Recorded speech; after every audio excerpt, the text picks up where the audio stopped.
chant. Alors, bonjour à tous. Alors, comme vous avez pu le constater aujourd'hui, c'est la journée spéciale de l'enfant et de l'adolescent. Du coup, le message d'aujourd'hui a été préparé par le département du ministère des enfants et des adolescents de la division interaméricaine. Et le titre est « Ce qui compte, ce n'est pas qui tu es, mais entre les mains de qui tu te trouves ». Donc, tout d'abord, j'aimerais voir la main des enfants qui se trouvent dans la salle, du plus petit jusqu'au lycée. Tous les enfants, lèvent la main, s'il vous plaît, que je vois un peu combien vous êtes. je vois des grandes mains. C'est aussi le cas, oui. Ok. J'aurais une question pour vous, les enfants. Est-ce que vous avez déjà pris le temps, chez vous, dans votre chambre, d'imaginer tout ce que Dieu peut faire pour vous? Est-ce que vous y avez déjà y pensé? Très souvent, on peut penser que ce qu'on a déjà ou ce qu'on veut, ça peut être de l'argent, des jeux, le dernier iPhone qui vient de sortir, des bonnes notes à l'école. C'est ce qu'il y a de mieux pour nous. Mais il faut savoir que Dieu a toujours un plan bien meilleur pour chacun d'entre nous. Alors, je vais vous raconter une petite histoire. C'est l'histoire d'un garçon. Un jeune garçon qui vivait avec sa famille. Sauf que sa famille pensait qu'il n'était pas très important. Et du coup, des fois, presque personne ne s'occupait de ce qu'il faisait ou il était toujours seul. Et ce qui est bien avec ce garçon-là, c'est qu'à chaque fois qu'on lui donnait quelque chose à faire, il le faisait toujours super bien. Ou il aidait toujours les pauvres ou les personnes qui étaient en difficulté. Et du coup, on peut dire que c'était un garçon qui était gentil et courageux, n'est-ce pas? Lorsqu'on allait chez ce garçon et qu'on regardait par la fenêtre de sa maison, on voyait la montagne. Et en haut de la montagne, il y avait un gros rocher, mais vraiment gros. Il était grand, il était fort, il était beau. C'est une chance pour ce rocher. Il est tout en haut, tout le monde le regarde, tout le monde l'admire. Mais un jour, quelque chose d'incroyable s'est passé. Vous voulez savoir c'est quoi? Alors, un après-midi, il y a eu un grand tremblement de terre. Ça a secoué toute la montagne. Et ensuite, le gros rocher qui était tout en haut de la montagne s'est brisé en plein de petits morceaux de pierre déformés, moches et inutiles. Alors du coup, il n'était plus aussi beau le rocher. Et on se demande des fois, est-ce qu'on ne perd pas de la valeur lorsque les autres nous traitent de moches ou de pas très intelligents? Est-ce que vous êtes déjà senti malheureux ou vous êtes dit je vaux rien parce que les gens pensent que oui, je suis pas très beau, je suis pas très intelligent, pas très drôle? Est-ce que ça vous est déjà arrivé de penser ça, les enfants? Non? Si ceux qui ont dit non, c'est très bien, parce que Dieu nous demande de toujours penser que nous sommes des enfants de valeur. Mais si ça vous est déjà arrivé de penser cela, et je pense qu'il y en a, je vous invite à écouter la suite de mon histoire. Alors, pendant un certain temps, il ne s'était rien passé sur la montagne où se trouvait le rocher brisé. Et du coup, un jour, le ciel est devenu noir et la pluie a commencé à tomber. Et de fil en aiguille, une cascade s'est formée et est venue et a balayé tous les petits morceaux de pierre qui tombaient de la montagne. Et pendant que les petites pierres tombaient, de grosses roches tombaient aussi avec elles et les écrasaient et se cognaient contre elles. Alors, si le gros rocher pouvait parler, ils auraient sûrement dit: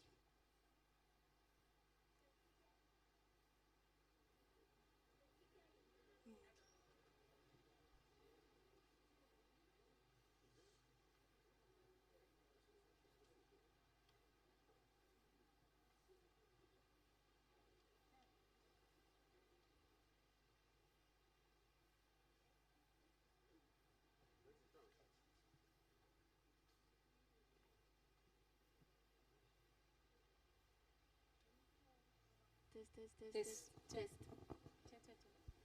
C'est bon? Test. tiens. Petit caillou, n'obstruez pas notre chemin. Écartez-vous. Et si les petits cailloux pouvaient parler, qu'est-ce qu'ils auraient répondu? Non, pourquoi nous tombez-vous dessus? Nous sommes petits et nous ne pouvons pas nous défendre. Nous sommes de la même famille et le fait d'être petit n'enlève rien à notre valeur. Mais bon, ce que les petites pierres ne savaient pas, c'est qu'à chaque fois que les gros rochers les bousculaient ou tombaient sur elles se transformaient en pierres polies. Des pierres lisses, vraiment très belles et qui pouvaient voyager plus loin. Donc, leur petite mésaventure s'est transformée en une expérience incroyable et quelque chose de meilleur. Grâce à la force de la cascade, les petites pierres se sont déplacées jusqu'à une rivière en bas de la montagne. La montagne les a emmenés si loin que personne n'aurait pu imaginer que l'une de ces pierres servirait à gagner une grande bataille. Quelque temps après cette grande pluie, une période de sécheresse arriva et la rivière qui coulait était maintenant sèche. Et dans cette partie de la rivière où les pierres ont atterri, d'après vous, qu'est-ce qui se passait? Quelqu'un a une petite idée, les enfants? Personne? Imaginez-vous qu'il y avait une guerre entre deux grandes armées juste au niveau des pierres. La guerre, en plus, elle durait depuis plusieurs jours. Mais bon, passons et revenons vers le jeune garçon du début de notre histoire. Il venait tout juste de rentrer chez lui après avoir gardé le troupeau de moutons de son père. Lorsqu'il arriva chez son père lui dit « Je veux que tu ailles sur le champ de bataille pour voir comment vont tes frères. Apporte-leur ce panier de céréales et ces 10 pains. Prends aussi 10 morceaux de fromage pour l'officier qui commande le groupe de soldats. Ensuite, tu viendras m'apporter de leurs nouvelles. Dépêche-toi de revenir, surtout ne traîne pas. » C'est très difficile d'aller sur un champ de bataille. Est-ce que vous êtes d'accord avec moi? C'est du sang, c'est des combats, c'est de la guerre. C'est très difficile. Mais pourtant, pour le jeune berger, ça allait être une expérience merveilleuse. Difficile à croire. Il était heureux car il n'aurait jamais pensé pouvoir se trouver sur un champ de bataille à son âge. Mais lorsqu'il arriva, il fut surpris de trouver un soldat gigantesque qui criait après l'armée de ses frères et qui leur disait que le Dieu qu'ils adoraient ne pourrait pas les aider. Et pour pouvoir prouver ce qu'il disait, il leur a lancé un défi. Il a dit « Choisissez un homme et envoyez-le se battre contre moi. Si cet homme me tue, il gagnera et nous, Philistins, deviendrons vos esclaves. Mais si je tue votre homme, je gagnerai et vous deviendrez nos esclaves. Ainsi, vous devrez nous servir. » 1 Samuel 17, versets 8 à 10. Le jeune garçon voyait que personne ne bougeait. Tout le monde était cloué sur place. Il se dit alors qu'il irait se battre contre ce soldat.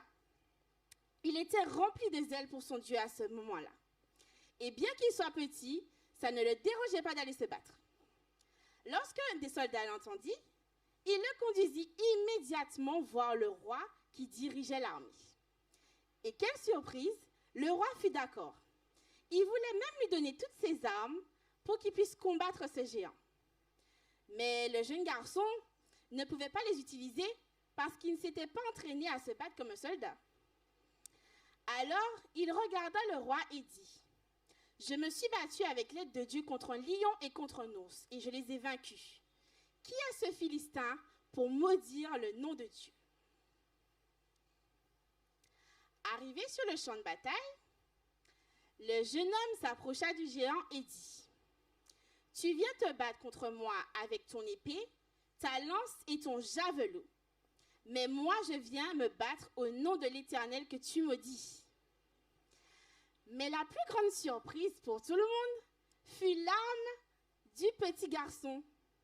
C'était un instrument que l'on appelait fronde. C'est un peu l'ancêtre du lance-pierre, pour ceux qui n'arrivent pas à voir. On met des pierres dedans et ça sert à les lancer. Et est-ce que vous vous rappelez ce qu'il y avait dans la rivière? Eh oui, les petites pierres qui étaient descendues de la montagne. Le garçon en prit 5 dans ce ruisseau asséché et les mit dans son sac. Le géant qui le regardait se mit en colère et lui cria « Tu viens contre moi avec des pierres, tu me prends pour un chien. Viens ici, je te tuerai et je donnerai ton corps à manger aux oiseaux et aux bêtes sauvages. » 1 Samuel 17, versets 43 et 44. Qui aurait pu penser que ce jeune homme aurait pu choisir ces pierres si petites contre ce soldat gigantesque? Elles appartenaient à un gros rocher, grand, fort et beau, au-dessus de sa montagne qui s'était brisée. Les petites pierres s'étaient battues contre l'eau, ils s'étaient battus contre de grands rochers pour finir dans une rivière quelques kilomètres plus bas. Ils avaient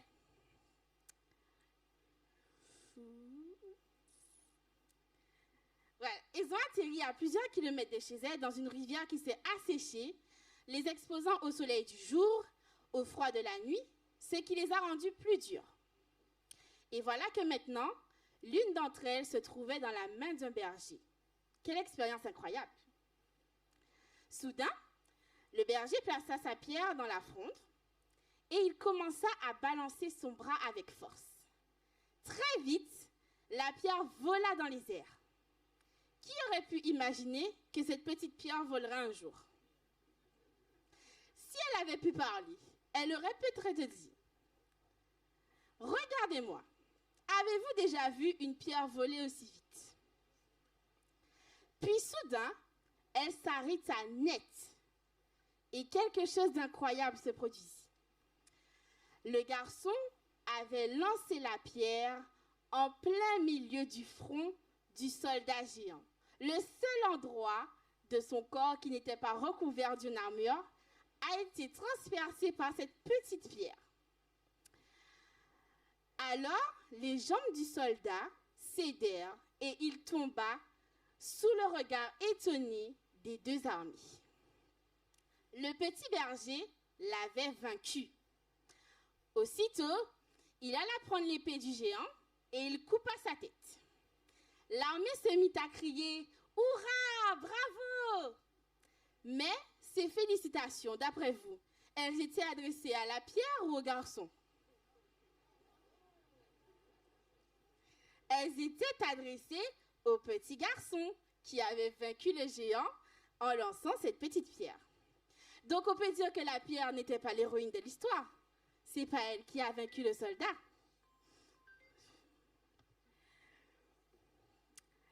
Mais elle était prête à être utilisée par les mains du héros et c'est là qu'elle a réussi à accomplir de grandes choses. Le jeune homme lui a redonné la valeur qu'elle avait quand elle appartenait au grand rocher. Cela me rappelle l'histoire d'un garçon qui un jour est entré dans un magasin avec son père. Il y avait un énorme bocal rempli de bonbons sur lequel il était écrit « Mets ta main dans le bocal et prends des bonbons, c'est gratuit. » À sa grande surprise, le propriétaire a remarqué que le garçon ne prenait pas de bonbons.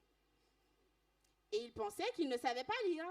Et lui dit « Mon garçon, tu peux prendre des bonbons, c'est gratuit. » Le garçon regarda son père et ne dit rien. Le propriétaire insista « C'est gratuit, tu peux en prendre. » Le garçon regarda à nouveau son père, qui comprit que son fils ne voulait pas prendre de bonbons. Le père s'approcha donc et prit tous les bonbons qu'il pouvait dans sa main. Sur le chemin du retour, il demande à son fils « Mon fils, pourquoi n'as-tu pas pris des bonbons dans le bocal du magasin alors qu'ils étaient gratuits ?» Le garçon répondit « Parce que ta main est plus grande que la mienne et que tu pourrais prendre plus de bonbons que moi. » Alors, rappelle-toi que lorsque tu es entre les mains de Jésus, il peut te donner plus que tu ne l'imagines. De plus, il te redonnera la valeur que tu penses avoir perdue. avant de finir la prédication, nous allons visionner une vidéo proposée par le MEA de l'UAJF. Oh, ma petite Lulu, mais pourquoi es-tu triste? Maman, c'est parce que les enfants, ils ont été méchants. Ils ont dit plein de choses laides. Ils ont dit que je n'étais pas comme eux, alors ils ne voulaient pas jouer avec moi. Oh, maman, pourquoi je ne ressemble pas à elle là-bas? Comme ça, ils m'aimeraient. Oh, ma chérie, ne sois pas triste. Tu es comme tu es. Tu ne devrais jamais vouloir ressembler à tel ou tel pour que les autres t'acceptent. Souvent, les gens ont peur de ce qui est différent, mais ils ne devraient pas, parce qu'on est tous uniques. Même les jumeaux sont différents, tu sais. Ah oui? Oui, bien sûr. Alors, prie pour que Dieu change leur cœur et leurs yeux. Mais aussi, s'ils ne t'aiment pas comme tu es, ne cherche pas à vouloir être comme eux.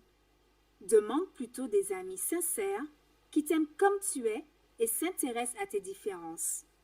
C'est ce qui rend notre communauté riche et intéressante. Ah oui, c'est bien vrai. Souviens-toi que tu as de la valeur pour ceux qui t'aiment vraiment, mais surtout pour Dieu. Il a dit qu'il t'a racheté à un grand prix. Oh, c'est merveilleux!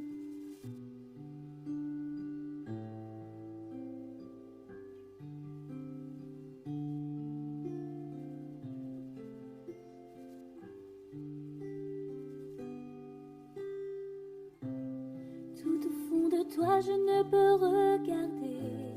Je peux seulement essayer d'imaginer la richesse qui existe au fond de ton cœur. L'or et l'argent peuvent faire briller mes yeux, mais te regarder me pousse à adorer Dieu. Ton âme est un vrai trésor qui jamais ne se ternira. Le péché ne pourra jamais effacer l'image que Jésus sur ton cœur a gravée.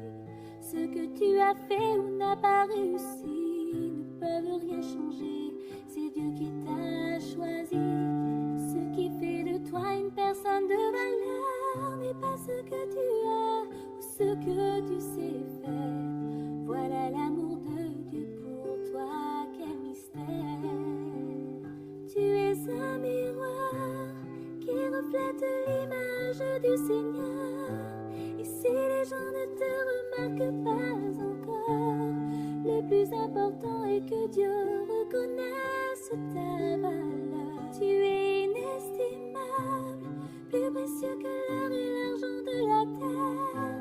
Si tu veux abandonner, tu n'abandonnes jamais. Il est près de toi pour te relever si le monde te faisait tomber.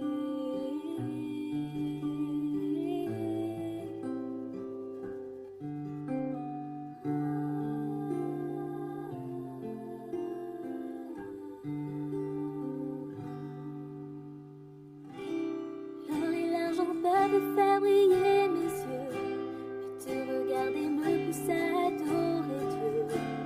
Ton âme est un vrai trésor qui jamais ne se ternira. Le péché ne pourra jamais effacer l'image que Jésus sur ton cœur a gravée.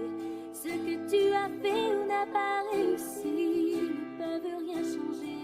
C'est Dieu qui t'a choisi.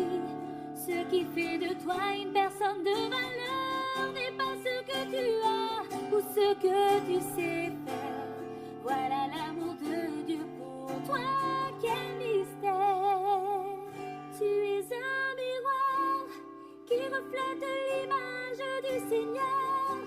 Et si les gens ne te remarquent pas encore, le plus important est que Dieu reconnaisse ta valeur. Tu es inestimable, plus précieux que tout l'or et l'argent de la terre. Si tu veux abandonner, Dieu n'abandonne jamais. Il est près de toi pour te relever.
mon ami, cette chanson est dédiée à toi. Souviens-toi.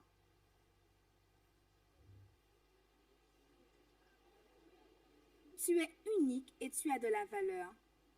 Dieu t'a créé à son image. Alors, ne laisse personne te faire croire que tu n'as pas de valeur. Nous sommes tous différents et c'est cela qui fait la beauté de l'humanité. Comme elle a dit, Dieu nous a créés à son image et nous avons tous en commun son amour en nous. Garde toujours cela dans ton cœur. Oui, garde cela précieusement dans ton cœur. Mets un like si tu as aimé le récit d'aujourd'hui. Abonne-toi et active la cloche pour recevoir les suivants. Sois richement béni. N'hésitez pas à vous abonner du coup. Alors, pour finir, un message est adressé à chaque parent, membre d'église, moniteur, dirigeant. Vous êtes invités à encourager chaque enfant à exprimer son don et son talent en le valorisant pour chacun d'eux, à l'impliquer dans les services internes et externes de l'église.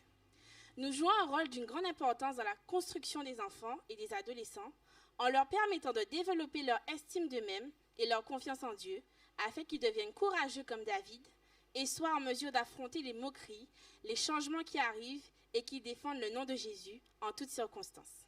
Soyons donc présents pour eux. Je vais demander aux enfants de pouvoir se rapprocher ainsi que leurs parents pour que nous puissions faire une petite prière de consécration pour eux. Oui, une grande prière de consécration. Les enfants, s'il vous plaît, vous pouvez vous rapprocher. Si les parents veulent se rapprocher avec eux aussi. Allez, faites pas les timides.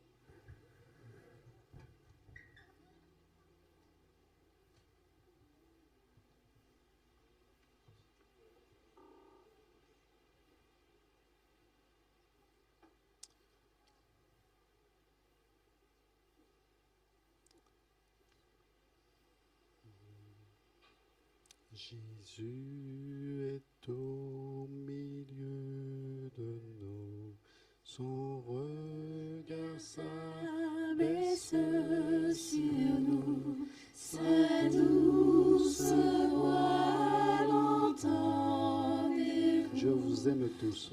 Je vous aime tous. Oh, je vous aime tous. Sa douce voix l'entendez-vous.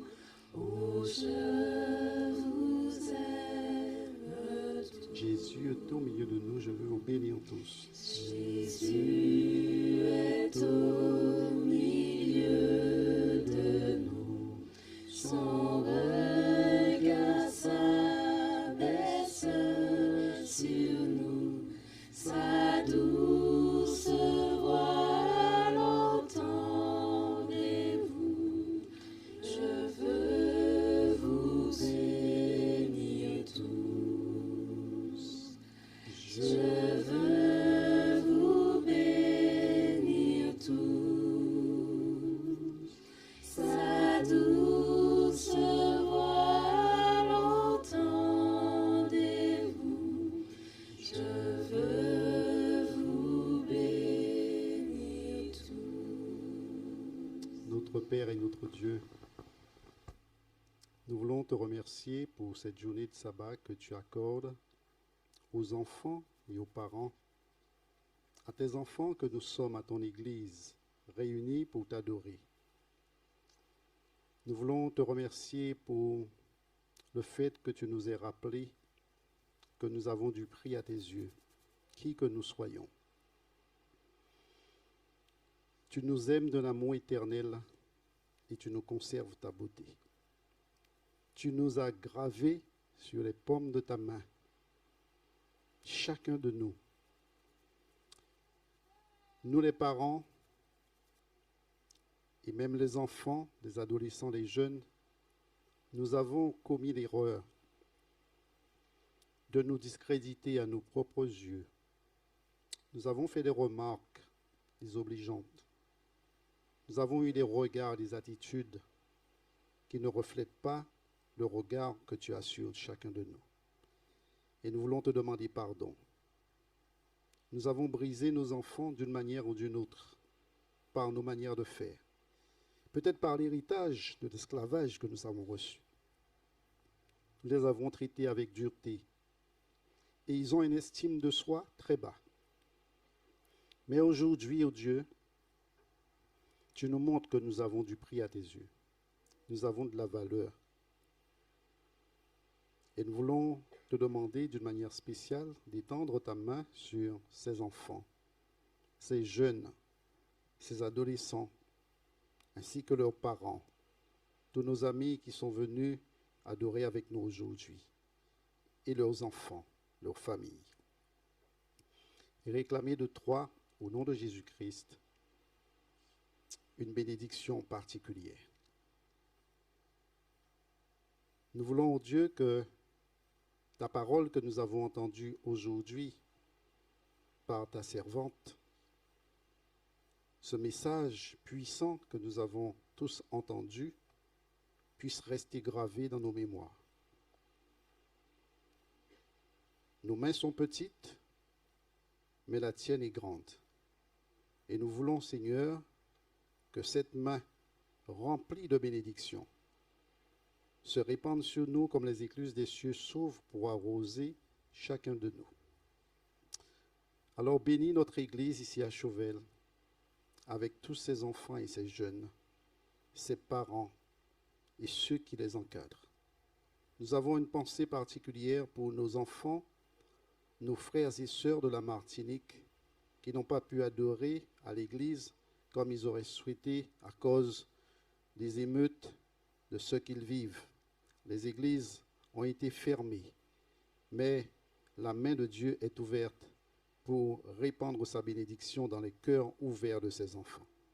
Alors pense à la Martinique, pense à tous ceux qui sont dans la crainte, qui sont dans la peur, qui sont effrayés par tout ce qui se fait. Et rappelle-leur que aujourd'hui est sabbat, c'est un jour de bénédiction, un jour de grâce, un jour de paix. Merci de nous accorder, ô Dieu, ta paix, ta grâce, ton amour et ta bénédiction, encore une fois de plus, ici et ailleurs, sur tous tes enfants qui t'attendent, qui attendent le second retour de Jésus-Christ. C'est en son nom que nous prions et pour ta gloire. Amen.